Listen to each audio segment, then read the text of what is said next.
کوکب نورانی صاحب سے وہ بول ٹی وی پر سوال ہوا, انہوں نے کہا جی آپ جاہل ہیں, انہوں نے کہا جی نہیں میں عالم, لیکن اس درجے کا میں عالم اپنے آپ کو نہیں مانتا, میں تقلید کرتا ہوں. تو آپ تقلید تو نہیں کرتے, آپ تو یہ دعوی اطاعت کرتے ہیں, تو پھر آپ کے پاس یہ علوم اگر ٹیسٹ کیے جائیں. جی ہاں جی میں بتا دوں. میں الحمدللہ میرے پاس کئی علوم ایسے ہیں کہ جن کی آپ تقلید کر رہے ہیں وہ علوم ان کے پاس بھی نہیں تھے. کئی علوم ایسے بھی ہیں میرے پاس الحمدللہ. قرآن حکیم کی جو آیات سائنس کے ساتھ تعلق رکھتی ہیں وہ الحمدللہ ہمیں سائنس جو ہے وہ امام مالک, امام شافعی, امام احمد بن حنبل, امام مالک, امام حنیفہ سے زیادہ ہی آتی ہے الحمدللہ. یہ دعوے نہ آپ کریں. دوستو آپ نے سنا کہ میرے پاس کئی ایسے علوم ہیں جو ان کے پاس نہیں, جن کی آپ تقلید کرتے ہیں. میرے پاس کئی ایسے علوم ہیں جو امام ابو حنیفہ, امام مالک, امام شافعی, امام احمد بن حنبل رحمہ اللہ کے پاس نہیں ہیں. خود کئی مرتبہ اس چیز کا اقرار کر چکے ہیں کہ میں نے کسی سے نہیں سیکھا, میں نے خود تحقیق کی ہے.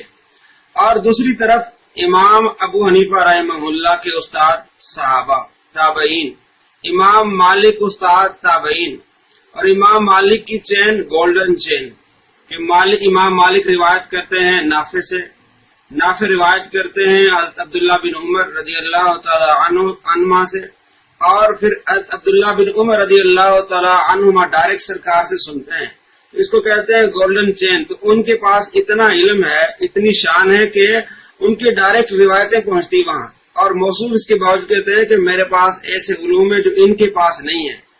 سرکار دو عالم صلی اللہ تعالی علیہ وآلہ وسلم کا فرمان ہے بخاری شریف 64-29, خیر الناس کرنی, بہترین زمانہ میرا ہے, یعنی جہاں آپ صلی اللہ تعالی علیہ وآلہ وسلم جس وقت تشریف فرمائیں. ثم الذین یلونہم, پھر وہ زمانہ جو اس کے ساتھ ملا ہوا یعنی صحابہ کا زمانہ. ثم الذین یلونہم, پھر وہ زمانہ جو اس کے ساتھ ملا تابعین کا زمانہ. تو سرکار کا زمانہ, صحابہ کا زمانہ, پھر تابعین کا زمانہ. تو بہترین وہ زمانہ, بہترین اس وقت کے مسلمان, بہترین وہ عالم, بہترین وہ محدث. تو جب صحابہ کے زمانے میں پیدا ہونے والے محدث جنہوں نے صحابہ سے سیکھا, پھر صحابہ کے شاگرد تابعین سے سیکھا, تو ان سے زیادہ یہ کیسے علم رکھنے والا ہے, کس طرح کی یہ دعویٰ ہے. حضرت امام ابو حنیفہ صحابہ سے سیکھتے ہیں, پھر تابعین سے سیکھتے ہیں, جن کے بارے میں سرکار دو عالم صلی اللہ تعالی علیہ وآلہ وسلم کا فرمان بھی ملتا ہے. بخاری شریف حدیث نمبر 48-97 کہ حضرت ابو ہریرہ رضی اللہ تعالیٰ عنہ فرماتے ہیں کہ جب یہ آیت سورہ جمعہ میں یہ آیت اتری وآخرین منہم لما یلحقوا بہم, تو میں پوچھے یا رسول اللہ یہ وآخرین منہم کون ہے. حضور پاک صلی اللہ تعالی علیہ وآلہ وسلم خاموش رہے. پھر دوسری مرتبہ پوچھا, پھر تیسری مرتبہ پوچھا, تو آپ صلی اللہ تعالی علیہ وآلہ وسلم کے پاس بیٹھے ہوئے تھے سلمان فارسی. تو سرکار دو عالم صلی اللہ تعالی علیہ وآلہ وسلم نے سلمان فارسی کے کندھے پر ہاتھ رکھ ارشاد فرمایا لو کان الایمان عند الثریہ لنا لو رجال من ہؤلاء, کہ اگر ایمان سریہ کے پاس بھی ہوگا تو اس کی قوم کے لوگ اس کو ضرور تلاش کر لیں گے. یعنی اگر سریہ کی طرف بھی ایمان چلا جائے تو سلمان فارسی کی قوم کے لوگ اس کو تلاش کر کے لے آئیں گے. محدثین جب اس کی تشریح کرتے ہیں تو حضرت سلمان فارسی کی اولاد میں سب سے بہترین محدث فقیہ کون ہے؟ حضرت امام ابو حنیفہ رحمہ اللہ. اور اس کو غیر مقلد کہ امام نواب صدیق حسن بھوپالی بھی مانتے ہیں. ان کی کتاب اتیاف النبا صفحہ نمبر 224 میں لکھتے ہیں کہ اس حدیث کا مصداق امام ابو حنیفہ رحمہ اللہ ہے.